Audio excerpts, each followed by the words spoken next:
Hip Hop 51. On this day in history. Cochlear rock not an MC. Black folks been rapping since the 1940s. The art form has been around in different variations every decade since. In the 60s, radio jocks like Jocko Gary Bird and Hank Spann talked in rhymes over the airwaves in a sort of cool daddy style that spread throughout neighborhoods. The mobile jocks picked up on it and incorporated it into their dialects as well. One of the first modern-day DJs to make it their signature sound and add a melodic twist to it was DJ Hollywood. Out of any DJ who predated the modern-day MC, it would be DJ Hollywood who deserves to be credited as the inspiration for what was to come. Grandmaster Flash recently appeared on Drink Shoms, and not only did Flash say no one person is responsible for hip-hop. Among other things, he flat out said Cochlear rock is not the first MC, but he was a DJ all last year. I gave you testimony from several b-boys who attended Cool Herc parties, and not one mentioned anything about Cochlear rock being hip-hop's first MC. In fact, this wasn't even a discussion until recently, when he reappeared after 40 years making this claim. Let me. Several MCs, Grandmaster Flash and even Cool Herc himself, debunk this mistruth. Cochlear rock was a DJ who spun with Cool Herc. He would say little catchy phrases, but he never recited bars of rhymes like what MCs do today. He would like you to believe that though. Problem is, you won't find one flyer from that time period saying MC or MC Cochlear rock. In fact, the reason why Herc lost his crowd to Flash was because he didn't have MCs. There are no tapes from that period with him MCing, but yet he can show up 40 years later going to events rhyming as if this is what he was doing in 73-74. He's even accepted proclamations from the mayor as being hip-hop's first MC, no questions asked. Recently at one of these ceremonies, Grandmaster Flash pulled Cochlear rock away from the podium and asked him point blank, "Why are you doing this? I clearly remember you being a DJ." Cochlear rock's answer was he has to pave his own path because Cool Herc doesn't recognize his contributions and keeps all the credit to himself. That's a YAL problem.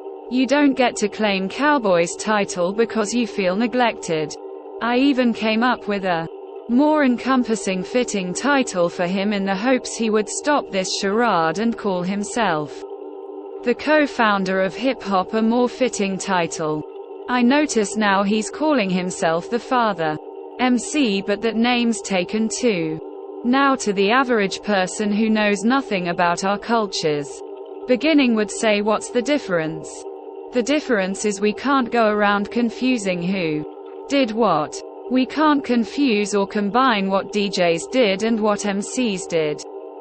Flash don't want you thinking that Cool Herc was cutting and scratching records when he wasn't, and I don't want anyone taking credit for what Cowboy Mel and Creole invented and brought to the table. I'm a keep it 100. There were no MCs in hip-hop culture before those three. You didn't see it on a flyer until Black Door Productions and Grandmaster Flash. Here is more testimony that hip-hop's first MC is Cowboy and not Cochlear rock. Kid Creole MCing, and who made you want to MC? Creole. It was around and #039 75. Mel was hangin' and #039 out with Flash and them. That and #039 's how I got associated with Flash. We used to go to Cool Herc parties. Really, anybody that had equipment, we would go see them in the parks.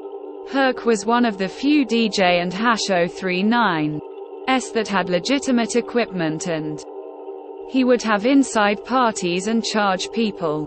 They didn't, and #039 have a distinction between who was the DJ and who was the MC. because all the DJ and Hash 039 SMC'd. Pete DJ Jones and those cats had the Hank Span disc jockey voice. Timmy Tim, Clark Kent and Coke Rock were three guys who were down with Herc. Tim and Clark Kent would say phrases like "and quat" on down till the AM and quat, or and quat, back and forth and back and quat. Just lil phrases, not full rhymes. They would say either nursery rhymes or stuff that the last poets had said. My sister Linda used to write poetry, so that and Hash 039 's how we were introduced to it in general. Tim and Clark Kent would say it to the beat, even though it wasn't and Hash 039 that rhythmic. It was like and quat, a taste of the pace with the bass in ya face and quat. Because it was done in that pattern, we wrote rhymes that were to that pattern. So for me it was Timmy Tim, Clark Kent, my brother, Mele Mel, and my sister. Donald D, and quat. Well, basically I had no one inspiring me because I had not seen any MCs in the beginning. The only person I saw on the mic was Cool Herc, and he didn't and Hash 039 say any rhymes to make me inspired to wanna do it. So basically it was me going to a party that a friend of mine who I played basketball with had told me about. He lived in the Soundview projects and he was like, and quat, yo, there and Hash 039 a party going on over there with this DJ named Disco King Mario, and quat. So I and Hash 039 go to check out Mario, and Busy B Starsky was on the microphone. Kevy Kev. Troy L. Smith. Who was the first DJ you heard? Kevy Kev. The first DJ I heard was Herc. Where at? At the PAL on 183rd Street and Webster Avenue.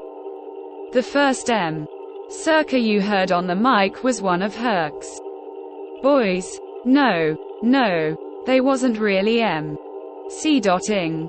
They just used to talk on the mic. The first sets I saw was Cowboy Creole and Mele Mel. So what about Coke Rock? Did he also just talk on the mic? Yeah, he used to talk on the mic, little slurs or whatever, but he was like the strong arm to Herc's crew. He was like the voice unheard. You know what I am saying, the low. That's my man. As far as an MC, did he get down like Jarl did? Because I have a lot of people that ask me about Coke Rock. No, it's different. It was totally different. If we used to try to rhyme, he used to just talk. Right. Like a real MC. A master of ceremony. EZ Mike. JQ. As one who went to Herc parties, tell me what the difference was between Coke Rock, Herc's MC, regarded as one of the first MCs ever, and Mele Mel and his brother Kid Creole, also regarded as firsts. The difference is that early on the rapper's focus was on crowd participation. Coke Rock wasn't. All the ladies scream, fellas say ho, ladies say OWWW. Coke didn't do that. Coke Rock, I never heard say a 16 bars rhyme. JQ. So he just said phrases, not necessarily on the beat. Right. It wasn't meant to entice the crowd per se. Remember the Furious did three things. They enticed the crowd, they sold flash, and they sold their individual personal skills. All that was a process. They didn't just jump out of the gate with that. Cowboy made the crowd feel like they were part of the show. And quat. Keith in the house, Terry Love in the house, Reggie Reg in the house, and quat. These are people in the crowd. Not just random names. There were people who had sweatshirts made for every party that we did. With that in mind, I wondered something. If Cochlear Rock, Cool Herc's MC, was just spittin' little phrases on the mic, not full all-out rhymes as we know it today, then who was the first real MC spittin' lyric for lyric on beat with a continuous flow? Sassa, and Quat. My best friend and Hash039's older brother was Cochlear Rock, who DJ'd with Cool Herc. So while we were at my best friend and Hash039's house, Coke used to be talking about these parties. Me and his brother were a little too young to get into the parties at the time, but being that my friend was Cochlear Rock and Hash039's brother, they let us in. And Quat. Cool Herc. Mr. Herc, I asked him as I scratched my head and searched for the right words. I'm curious about something. I said, who was the first person that you saw rap as we know it today? Just then, at that moment, a warm smile enveloped Cool Herc's street-hardened face. He looked out the window across the street at Lake Merritt, almost as if he was looking back at that day. In a quiet voice he said, it was Mele Mel and Kid Creole. They were at a boxing gym on 169th Saint, in the Fort Apache area. As a matter of fact, it was the last place that I seen Big Pun alive at. In a quiet and almost somber voice he recalled the events while sometimes taking a pause to look down at his battle-scarred hands. They was in the middle of a boxing ring with these big afros. Kid Creole, as little as he is, had one too. Flash was behind them cuttin'. When I saw them I just smiled, 'cause I knew where they got it from.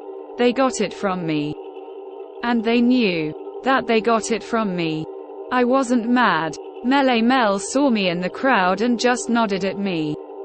I laughed to myself. It must have been one hell of a moment. RD